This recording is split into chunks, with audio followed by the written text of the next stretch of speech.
नमस्कार दोस्तों, स्वागत है फिर से हमारे इस चैनल कृपा महादेव टिप्स पर। अगर आप भी अपनी लाइफ में कुछ सीखने की चाह रखते हैं तो हमारे इस चैनल को सब्सक्राइब करें। ओम श्री गणेशाय नमः। दोस्तों, स्वागत है आप सभी का एक बार फिर से। दोस्तों, इस बार 19 सितंबर 2023 को करीब 250 वर्षों बाद एक अद्भुत और शुभ संयोग बनने जा रहा है, क्योंकि इस दिन साल की सबसे बड़ी चतुर्थी गणेश चतुर्थी पड़ने जा रही है। और अगर आप इस दिन घर के इन कोनों में स्वस्तिक बना देते हैं तो इतना धन आएगा कि आप संभाल नहीं पाएंगे। साथ ही इससे आपके घर से बुरी शक्तियां का नाश हो जाएगा और कैसी भी आपकी मनोकामना हो वो तुरंत ही पूरी हो जाएगी। तो दोस्तों, आज के इस वीडियो में हम आपको बताएंगे कि गणेश चतुर्थी के दिन घर में इस जगह स्वस्तिक बना देते हैं तो गणेश भगवान बहुत ही शीघ्र प्रसन्न होकर आपकी सभी मनोकामना पूर्ण कर देते हैं। तो जानेंगे स्वस्तिक से जुड़ा वो कौन सा उपाय और कौन सी पूजा विधि है जिससे गणेश भगवान खुश होकर गणेश चतुर्थी पर आपकी सभी मनोकामनाएं पूर्ण कर देंगे। और दोस्तों, यदि आप भी अपने जीवन में गणेश भगवान जी की कृपा पाना चाहते हैं तो इस वीडियो को लाइक करके कमेंट में ओम श्री गणेशाय नमः लिखना न भूलें। दोस्तों, किसी भी शुभ काम के पहले या किसी भी नई चीज के इस्तेमाल से पहले उसमें कुमकुम, सिंदूर या हल्दी का स्वास्तिक बनाने की प्रथा सदियों से चली आ रही है। ऐसा माना जाता है कि ये घर में खुशहाली लाने का एक आसान तरीका है। स्वास्तिक को मंगल ग्रह का प्रतीक माना जाता है, इसी वजह से इससे घर में ऊर्जा आकर्षित होती है और जिस स्थान पर यह शुभ चिन्ह बनाया जाता है वह अपने आप ही ऊर्जा से भरपूर हो जाता है। हिंदू धर्म में इसे एक पवित्र प्रतीक माना जाता है जो सौभाग्य, समृद्धि और स्वस्तिक से जुड़ा होता है। इसे किसी भी शुभ कार्य से पहले बनाने के पीछे के कई ज्योतिष लाभ है और इसका महत्व भी है। यदि हम ज्योतिष की माने तो स्वस्तिक का चिन्ह शुरू भाग्य, समृद्धि और सकारात्मक ऊर्जा का प्रतीक होता है। ऐसा माना जाता है कि किसी भी शुभ कार्य को शुरू करने से पहले इस चिन्ह को बनाना सौभाग्य और अनुकूल परिणामों को आमंत्रित करता है। दोस्तों, घर का जो मुख्य द्वार होता है वह शास्त्रों में इतना ज्यादा महत्वपूर्ण और खास बताया गया है कि वहीं से केवल सकारात्मक और नकारात्मक ऊर्जा घर में प्रवेश कर सकती है।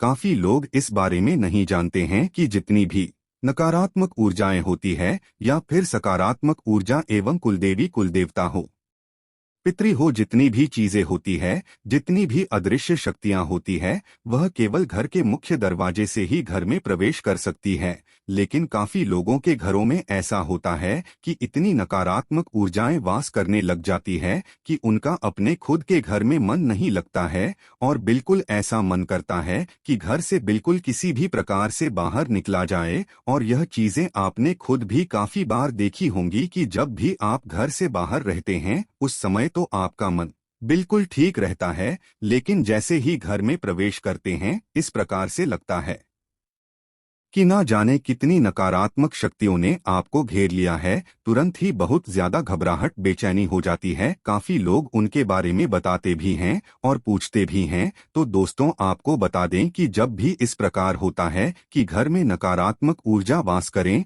तो आप समझ जाएं कि उन दिनों में फिर कोई भी कार्य आपका बनने वाला बिल्कुल भी नहीं है। जितनी भी आप कार्य करेंगे उन सभी कार्यों में बिल्कुल ही निराशा हाथ लगने वाली है, क्योंकि जितनी भी शुभ लाभ, सुख, समृद्धि, धन की चीजें होती है वह वहीं पर आकर्षित होती है जहां पर सुखवास करता है। यानी कि सकारात्मक ऊर्जा ये जहां पर वास करती है केवल वहीं पर सुख बरसता है, नहीं तो नकारात्मक ऊर्जा केवल दुख को ही आकर्षित करती है। दोस्तों, अब आपको ये भी बता दें कि काफी घरों में ऐसा होता है कि पितरों के कारण भी कष्ट होते हैं, क्योंकि अगर पितृ प्रसन्न नहीं होते हैं या फिर पितृ अगर संतुष्ट ना हो तो ऐसे घर में हमेशा ही लगातार संकट घेर के रखता है। कहीं ना कहीं से परेशानी उत्पन्न होती रहती है। जितनी भी मेहनत लोग करते हैं उन्हें उनकी मेहनत का लाभ मिल ही नहीं पाता है। इसीलिए कहा जाता है कि पितरों का साथ होना बेहद आवश्यक होता है। जिस भी व्यक्ति पर पितरों का हाथ होता है तो ऐसा व्यक्ति कभी भी निराशा को अपने जीवन में नहीं देखता है। चाहे उसके जीवन में कितना भी कष्ट हो, पितर उसके सभी संकट को ढाल की तरह अपने ऊपर ले लेते हैं। इतना ज्यादा महत्वपूर्ण पितरों को बताया गया है। अब आपको यह भी बता दें कि पितरों का जो स्थान होता है वो घर का मुख्य द्वार होता है। घर के मुख्य द्वार पर जो ऊपर वाला स्थान होता है वहीं पर पितृ और कुलदेवी कुलदेवता वास करते हैं, जिससे घर के पितृ स्ट्रांग नहीं होते हैं या फिर कुलदेवी कुलदेवता स्ट्रांग नहीं होते हैं तो उस घर में हमेशा ही नकारात्मक ऊर्जा वास करती है। और जहाँ पर नकारात्मक ऊर्जाएं निवास करती है वहाँ पर घर के सभी लोगों में आपस में इस तरह से लड़ाई होती है, इस तरह से युद्ध होता है कि जैसे पता नहीं कितने बड़े दुश्मन हो। तो आपको यह भी बता दें, यह सभी चीजें केवल नकारात्मक ऊर्जाओं के कारण होती है। अगर घर में सकारात्मक ऊर्जा आए हो तो वहाँ के सभी लोग समझदार हो जाते हैं, शांत हो जाते हैं, संतुष्ट हो जाते हैं। लेकिन अगर नकारात्मक ऊर्जा किसी घर में वास करती हो तो वहाँ पर बीमारी होना, हमेशा ही तनाव बना रहना, चिंता बनी रहनी, धन की समस्याएं होना, कर्ज बढ़ जाना, शत्रु का घेर लेना, इस प्रकार की सभी नकारात्मक ऊर्जा ये वहाँ होने लग जाती है। तो सबसे पहले आप इस चीज को यह समझे कि आपके घर का जो मुख्य दरवाजा है, जो घर का मुख्य द्वार है, उस पर हमेशा ही हर महीने एक स्वस्तिक बनाना है और उसे हर महीने चार्ज भी करना है। काफी लोग तो ऐसे होते हैं कि साल में कभी 5 साल में एक बार स्वस्तिक बनाकर उसे कई सालों के लिए फिर भूल जाते हैं, और जबकि इस बात पर ध्यान ही नहीं देते हैं कि घर का मुख्य द्वार सबसे ज्यादा मुख्य है, तभी तो उसे मुख्य कहा जाता है। तो आप इस बात का ध्यान रखें कि स्वस्तिक को हर महीने आपको रिचार्ज करना है। स्वस्तिक के बड़े ही ज्यादा लाभ होते हैं और इसकी जितनी भी डंडियां होती है, जो इसके लेग्स होते हैं, इसमें जो स्पेस होता है, वह सभी चीजें तंत्र को दर्शाते हैं। स्वस्तिक एक प्रकार से यंत्र होता है जो सुख को आकर्षित करता है, यानी कि आपके जीवन में सुख, समृद्धि, धन, यश, वैभव सभी चीजों को आकर्षित करने के लिए यह एक यंत्र होता है। इस बात का भी ध्यान रखा करें कि अगर आपके घर में धन की समस्याएं हैं तो केवल हल्दी से ही स्वस्तिक को बनाना है, और अगर आपके घर में बच्चे आपका कहना नहीं मानते हैं, धन की समस्याएं भी होती रहती हैं, तब आपको अष्टगंध का इस्तेमाल करना है या सिंदूर में चंदन मिलाकर भी स्वस्तिक घर के मुख्य द्वार पर बनाया जा सकता है। इससे बहुत ही ज्यादा लाभ मिलते हैं। ये गुप्त विधि है कि सिंदूर में आपको चंदन मिलाकर ही स्वस्तिक को बनाना है। इससे पितृ प्रसन्न होते हैं, कुलदेवी का, कुलदेवताओं का साथ बना रहता है और उस घर में नकारात्मक ऊर्जा ये बिल्कुल भी प्रवेश नहीं कर पाती है। जिस घर में हर महीने स्वस्तिक चार्ज भी होता रहता है तो वहां पर नकारात्मक ऊर्जा प्रवेश नहीं करती। अब दूसरी चीज आपको यह ध्यान रखनी है कि घर का जो मुखिया है और घर के मुखिया की जो डेट ऑफ बर्थ है, उसी का भाग्य अंक निकालकर आपको अपने घर के मुख्य द्वार पर अंदर की ओर लिख लेना है। और जब भी आप घर से बाहर निकलते हैं या फिर बाहर से घर में आते हैं तो बस उस अंक को रोजाना आप छूना शुरू करें। बस इतना करने मात्र से ही कुछ अंक से लाभ इतने ज्यादा जीवन में बढ़ जाते हैं कि जैसे अगर आपके जीवन में धन की समस्याएं, कर्ज की समस्याएं या फिर शत्रुओं ने आपको घेर के रखा है,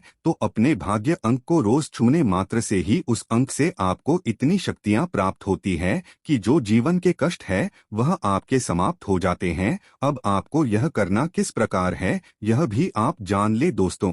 आपको अपनी जन्म तिथि को, यानी कि मंथ को, डेट को, ईयर को, तीनों चीजों को एक साथ कैलकुलेटर में प्लस कर देना है। 4 अंकों का डिजिट निकालिएगा, फिर चारों अंकों को भी अलग अलग करके प्लस कर देना। बस सिंगल डिजिट आपको निकालनी है। जब तक सिंगल डिजिट नहीं निकल जाती है तब तक सभी अंकों को एक दूसरे से प्लस करते जाए, और जब सिंगल डिजिट निकल जाती है 1 से 9 के बीच में, तो बस वही आपका भाग्य अंक है। इस अंक को अपने घर के मुख्य द्वार पर इस प्रकार से लिख ले कि घर से बाहर जाते समय इसको छुए और जब बाहर से अंदर आए तब भी इसको रोज छुए। अब जो घर के और भी लोग हैं वो अपने लिए भी करना चाहते हैं तो वह अपने अलग अलग कमरे में या किसी भी दीवार पर अलग किसी भी कागज पर लाल पेन से या फिर लाल स्केच पेन से अपने भाग्य अंक को लिख सकते हैं, या फिर जहां पर आप सोते हैं बस वहीं पर छोटा सा आप अपना भाग्य अंक लिखकर रख लें और उसको छूना शुरू करें। सिर्फ इतना करने मात्र से नसीब बहुत ज्यादा बलवान बनता है। और अगर आप अपने भाग्य अंक के संपर्क में रहते हैं, यानी कि अपनी सराउंड ही को अपने भाग्य के अनुसार बनाते हैं, तो जीवन में सफलता निश्चित ही आती है।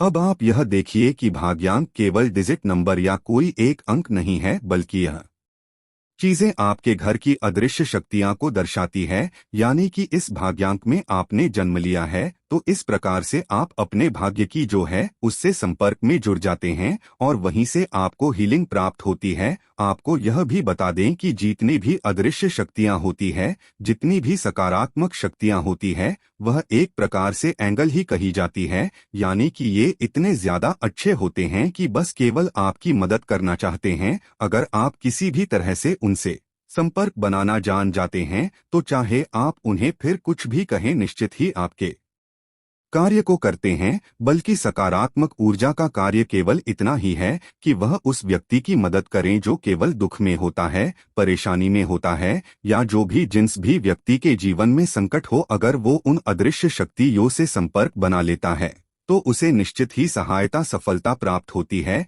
यानी कि हर तरह से बस वह आपकी मदद करना चाहते हैं। इसी प्रकार से नकारात्मक ऊर्जा जो होती है वो केवल जीवन से सुख को खाना चाहती है, दुख देना चाहती है, कष्ट देना चाहती है। तो जो नकारात्मक ऊर्जा होती है उससे तो लोग संपर्क बना लेते हैं, गलत कर्म करके, गलत चीजों को करके, गलत गलत कार्य करके, लेकिन उन्हें इस बारे में जानकारी नहीं होती है कि सकारात्मक ऊर्जा से किस प्रकार संपर्क बनाया जाता है। तो आपको यह भी बता दें कि अगर आप दूसरों के लिए, चाहे कोई आपका शत्रु भी हो, उनके ये भी अच्छा सोचते हैं, केवल अच्छा ही बोलते हैं, सबको केवल यही कहते हैं कि कल्याण हो, सबको आशीर्वाद देते हैं, तो बस यह आप समझ लें कि सकारात्मक ऊर्जा ने घेरा बनाकर आपको घेर लिया है और कोई भी कष्ट, कोई भी परेशानी आपके जीवन में बिल्कुल भी नहीं आ सकती है। और यह बात बिल्कुल तंत्र से सिद्ध। और अगर आप इस चीज को करके देखेंगे कि जब भी आपको कोई बुरा बोले, बस अपने मन से आपको किसी के लिए बुरा नहीं बोलना है, बुरा नहीं सोचना है, कुछ भी गलत या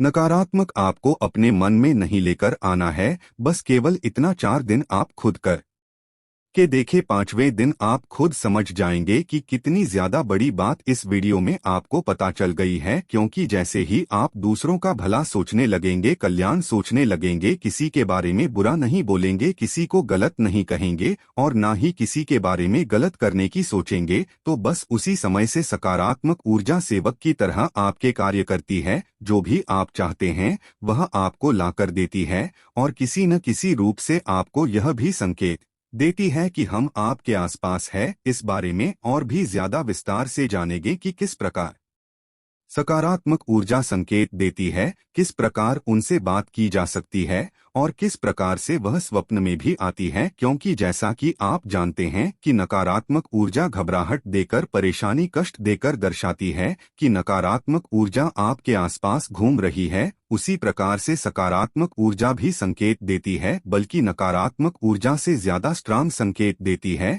जो बड़ी आसानी से समझ भी आ जाती है। दोस्तों, आइए अब आपको गणेश चतुर्थी की व्रत कथा सुनाते हैं, जिससे सच्चे दिल और साफ मन से सुनने मात्र से आपकी हर इच्छा पूरी हो जाएगी। पहली कथा पौराणिक एवं प्रचलित श्री गणेश कथा के अनुसार, एक बार देवता कई विपदाओं में घिरे थे, तब वह मदद मांगने भगवान भोलेनाथ के पास आए। उस समय शिव के साथ कार्तिकेय तथा गणेश जी भी बैठे थे। देवताओं की बात सुनकर शिवजी ने कार्तिकेय व गणेश जी से पूछा कि तुम में से कौन देवताओं के कष्टों का निवारण कर सकता है। तब कार्तिकेय व गणेश जी दोनों ने ही स्वयं को इस कार्य के लिए सक्षम बताया। इस पर भगवान भोलेनाथ ने दोनों की परीक्षा लेते हुए कहा कि तुम दोनों में से जो सबसे पहले पृथ्वी की परिक्रमा करके आएगा वही देवताओं की मदद करने जाएगा। भगवान भोलेनाथ के मुख से यह वचन सुनते ही कार्तिकेय अपने वाहन मोर पर बैठकर पृथ्वी की परिक्रमा के लिए निकल गए, परंतु गणेश जी सोच में पड़ गए कि वह चूहे के ऊपर चढ़कर सारी पृथ्वी की परिक्रमा करेंगे तो इस कार्य में उन्हें बहुत समय लग जाएगा। तभी उन्हें एक उपाय सूझा। गणेश अपने स्थान से उठे और अपने माता पिता की 7 बार परिक्रमा करके वापस बैठ गए। परिक्रमा करके लौटने पर कार्तिकेय स्वयं को विजेता बताने लगे। तब शिवजी ने श्री गणेश से पृथ्वी की परिक्रमा न करने का कारण पूछा। तब गणेश ने कहा, माता पिता के चरणों में ही समस्त लोग हैं। यह सुनकर भगवान भोलेनाथ ने गणेश जी को देवताओं के संकट दूर करने की आज्ञा दी। इस प्रकार भगवान भोलेनाथ ने गणेश जी को आशीर्वाद दिया कि चतुर्थी के दिन जो तुम्हारा पूजन करेगा और रात्रि में चंद्रमा को अर्घ्य देगा, उसके तीनों ताप यानी दैहिक ताप, दैविक ताप तथा भौतिक ताप दूर होंगे। इस व्रत को करने से व्रतधारी के सभी तरह के दुख दूर होंगे और उसे जीवन के भौतिक सुखों की प्राप्ति होगी। चारों तरफ से मनुष्य की सुख समृद्धि बढ़ेगी, पुत्र पौत्रादि धन ऐश्वर्य की कमी नहीं रहेगी। गणेश चतुर्थी व्रत की दूसरी कथा। एक समय की बात है, राजा हरिश्चंद्र के राज्य में एक कुम्हार था। वह मिट्टी के बर्तन बनाता, लेकिन वे कच्चे रह जाते थे। एक पुजारी की सलाह पर उसने इस समस्या को दूर करने के लिए एक छोटे बालक को मिट्टी के बर्तनों के साथ आवा में डाल दिया। उस दिन संकष्टी चतुर्थी का दिन था। उस बच्चे की माँ अपने बेटे के लिए परेशान थी। उसने गणेश जी से बेटे की कुशलता की प्रार्थना की। दूसरे दिन जब कुम्हार ने सुबह उठकर देखा तो आवा में उसके बर्तन तो पक गए थे, लेकिन बच्चे का बाल बांका भी नहीं हुआ था। वह डर गया और राजा के दरबार में जाकर सारी घटना बताई। इसके बाद राजा ने उस बच्चे और उसकी मां को बुलाया तो मां ने सभी तरह के विघ्न को दूर करने वाली संकष्टी चतुर्थी का वर्णन किया। इस घटना के बाद से महिलाएं संतान और परिवार के सौभाग्य के लिए संकट चौथ का व्रत करने लगी। तो दोस्तों, उम्मीद करते हैं आज की वीडियो से आपको लाभ अवश्य होगा। आज के लिए बस इतना ही। तो दोस्तों, आपको ये जानकारी कैसी लगी हमें कमेंट में अवश्य बताएं। वीडियो को लाइक करें। धन्यवाद।